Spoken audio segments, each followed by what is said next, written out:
The lock clicked into place with a finality that made my empty stomach clench. Through the kitchen door's frosted glass, I could see the shadows of my family moving around, preparing dinner. The smell of roasted chicken drifted through the gaps, making my mouth water painfully. "No here for LIARS," my mother called out, loud enough for me to hear from the hallway where I stood.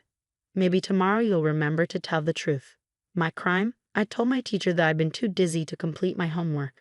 Mrs. Patterson had asked if I'd eaten breakfast, and I'd accidentally let slip that I hadn't had a proper meal in 2 days.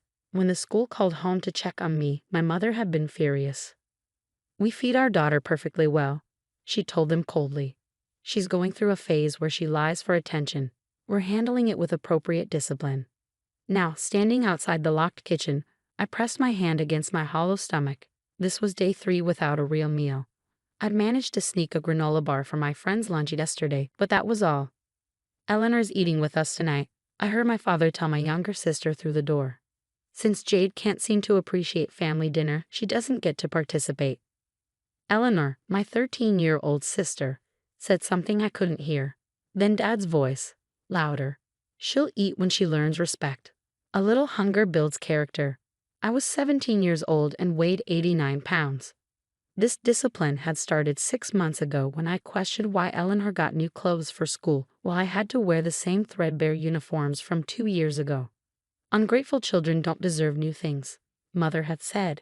"You'll get new clothes when you learn gratitude." The hunger punishments began small: no dessert, no seconds, smaller portions. But as I continued to ask questions they didn't like, express opinions they disagreed with, or show any sign of independence, the punishments escalated. Now, entire meals were withheld, sometimes days of them. "You can have water," Mother had explained during the first long punishment. "And once you apologize sincerely for your behavior, we'll discuss food." The problem was, the definition of sincere kept changing. I'd apologize for whatever transgression they'd identified, but it was never enough. "You're just saying what you think we want to hear," Dad would say. "When you truly understand your wrongdoing, well, no." I retreated to my room, lightheaded from standing too long. My desk was covered with homework I could barely focus on. How do you concentrate on calculus when your body is eating itself? How do you write essays when your brain is foggy from malnutrition? My phone buzzed. A text from my best friend AITA. "You okay? You looked really pale today." I wanted to tell her the truth, but what would I say? My parents locked the kitchen. They were starving me. It sounded insane even to me, and I was living it. "Just tired," I typed back. "See you tomorrow." Tomorrow, I had to make it to tomorrow. That night, I lay in bed listening to my stomach growl. Through the thin walls, I could hear my family watching TV, laughing at some sitcom. Normal family evening. Except one member was slowly wasting away in her room. I tried keeping food in my room, but Mother did regular searches. "Hoarding food is a sign of an eating disorder," she'd said when she found my hidden crackers. "We're doing this for your own good, Jade, to break these unhealthy patterns." The irony wasn't lost on me. They were creating an eating disorder while claiming to prevent one. At 3 a.m., desperate, I crept downstairs. Maybe I could find something, anything. But the kitchen door was still locked, and they'd started locking the pantry too. Even a fruit bowl that used to sit on the dining table had been moved inside the kitchen. I drank water from the bathroom tap until my stomach hurt, hoping it would stop the hunger pangs. It didn't. The next morning, getting dressed for school was a challenge. My uniform hung off me like I was playing dress-up in someone else's clothes. I cinched the skirt as tight as it would go, but it still slipped down my protruding hip bones. "Breakfast is for family members who contribute positively to the household," Mother announced as I passed the kitchen. Through the doorway, I could see Eleanor eating pancakes. My stomach cramped violently. At school, I moved carefully, conserving energy. In PE class, I sat out, claiming cramps. During lunch, I sat with Aisha and tried not to stare at her sandwich. "Jade, seriously, what's wrong?" she asked. "You look sick." "I'm fine," I lied, the words automatic now. My parents had trained me well. Family business stayed in the family. In biology class, the room started spinning. I gripped my desk, willing myself not to faint. We were studying the digestive system, of all things. Mr. Rodriguez was explaining how the body breaks down muscle tissue when it doesn't have enough fuel. The human body is remarkably adaptable, he said. In cases of severe caloric restriction, it will cannibalize its own tissue to survive. First fat stores, then muscle, eventually even organ tissue. I wondered which stage I was in. The darkness came suddenly. One moment I was taking notes. The next I was falling, my body finally giving up its fight to function on nothing.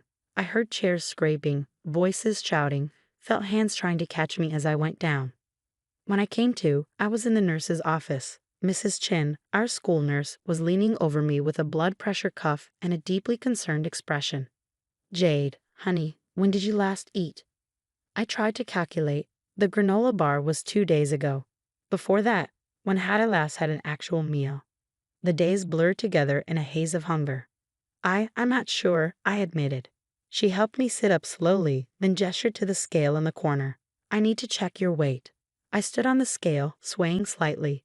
The digital numbers flashed. 84 pounds. I'd lost 5 pounds since last week.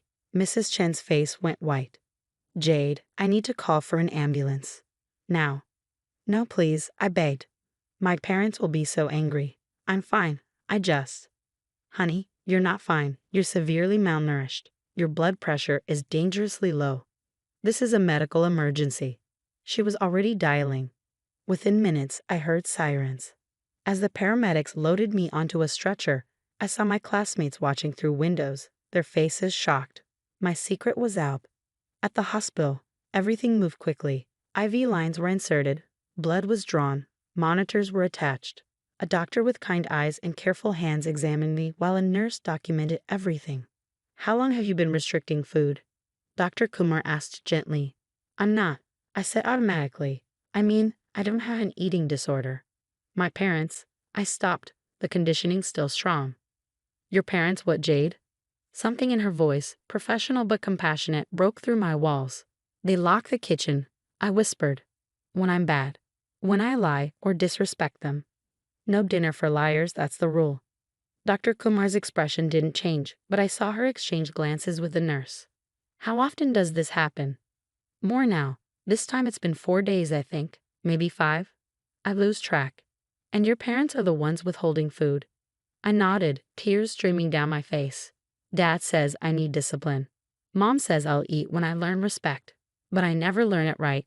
It's never enough." Dr. Kumar squeezed my hand gently. "Jade, what's happening to you is not discipline. It's abuse. I need to make some calls." The next hours were a blur of tests and questions. A social worker arrived, then police officers. My parents were called to the hospital. I could hear my mother's voice in the hallway, shrill with indignation. "This is ridiculous. Our daughter has an eating disorder. We've been trying to help her." But the blood tests told a different story. Severe malnutrition, vitamin deficiencies, muscle wasting, organs beginning to show stress. The clinical nutritionist who reviewed my case was blunt in her assessment. "This isn't anorexia or voluntary restriction," she told the team. "The pattern of deprivation, the specific deficiencies, this is consistent with involuntary starvation. In my professional opinion, continuing this would have resulted in organ failure within weeks. This is attempted murder through neglect." When my parents were finally allowed in my room, they came with their lawyer. My mother's perfect composure was cracking, my father's authority challenged by the medical professionals who wouldn't defer to his demands. "She's a troubled teen," my mother insisted. "She lies constantly. Hoards food. We were trying to break these patterns." "By starving her?" Dr. Kumar's voice was ice. "Your daughter weighs 84 pounds. Her body is catabolizing its own muscle tissue. Her heart rhythm is irregular from electrolyte imbalance. This is what we see in concentration camp survivors, not troubled teens." "You don't understand," my father started. "Jade is manipulative. She's probably been making herself sick for attention." That's when Eleanor spoke up. My little sister, who'd been brought by a social worker, looked smaller than her 13 years. "They lock the kitchen," she said quietly. "I hear Jade crying from hunger at night. Mom makes me eat in front of her sometimes, says it's to teach her consequences." The room fell silent. My parents turned to stare at Eleanor in betrayal. "I didn't want Jade to die," Eleanor continued, tears rolling down her cheeks. "I tried to sneak her food, but Mom caught me and said I'd be next if I didn't stop enabling her." The lawyer whispered urgently to my parents. The police officers stepped forward. The social worker moved Eleanor closer to me, away from our parents. Mr. and Mrs. Wright, the lead officer said, "We're placing you under arrest for child endangerment and abuse." My mother's mask finally shattered completely. She deserved it. She screamed as they handcuffed her.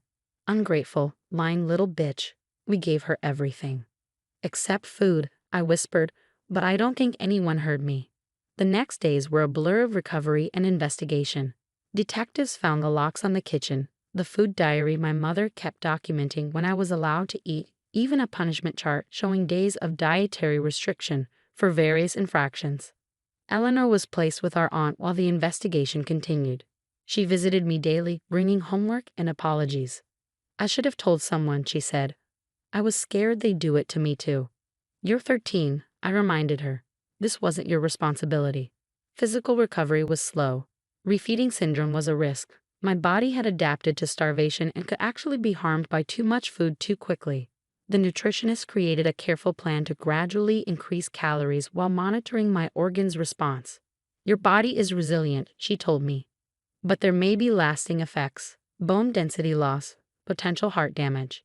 You'll need monitoring for years." The psychological recovery was harder. I'd been conditioned to feel guilty for eating, to associate hunger with punishment, to believe I deserved starvation. The hospital therapist worked with me daily. "They convinced you that basic human needs were privileges to be earned," she explained. "We need to rebuild your relationship with food, with your own body's signals." 3 weeks into my hospital stay, I testified via video link for my parents' preliminary hearing. I described the escalating punishments, the days without food, the locked kitchen. The judge's face grew stonier with each detail. My parents' lawyer argued it was discipline taken too far, that they never intended harm. But the medical evidence was overwhelming. Photos of my emaciated body, brain scans showing changes consistent with starvation, the nutritionist's testimony that I'd been weeks from death. They were convicted on multiple counts of child abuse and attempted murder. My mother got 15 years, my father 12. The difference? The food diary in my mother's handwriting, showing she was the primary architect of the starvation plan. At sentencing, they were allowed to make statements. My father spoke about disappointment and ingratitude. My mother cried about how hard it was to raise a difficult child. Neither apologized. Neither acknowledged that they'd nearly killed me. I'm 19 now, living with my aunt along with Eleanor. I'm at a healthy weight, though I still see a nutritionist regularly. Some days are harder than others. Sometimes I still feel guilty for eating a full meal, still hear my mother's voice saying I don't deserve it. But I'm learning that food is fuel, not a reward. That hunger is a signal, not a punishment. That I deserve to take up space in the world, to nourish my body, to exist without earning the right to eat. Eleanor and I cook together now. She's teaching me recipes she learned from YouTube while I was locked out of the kitchen. We don't lock any doors in our aunt's house. The pantry is always open. There's always fruit on the counter. "Remember when Mom said hunger builds character?" Eleanor asked one day while we made pasta. "Yeah," I said, adding extra cheese to my bowl just because I could. "I think she was wrong," Eleanor said. "Surviving her built character. The hunger just built trauma." She was right. I survived systematic starvation disguised as discipline. I lived through attempted murder disguised as parenting. And now, every meal I eat is a small act of rebellion against the people who tried to erase me one locked kitchen at a time. The nutritionist was right too. It was attempted murder. They just used hunger as their weapon instead of something more obvious. But the body keeps score, and mine told the truth they tried to starve into silence. I eat now. 3 meals a day, snacks when I'm hungry. It's revolutionary. It's recovery. It's resistance. And it's mine.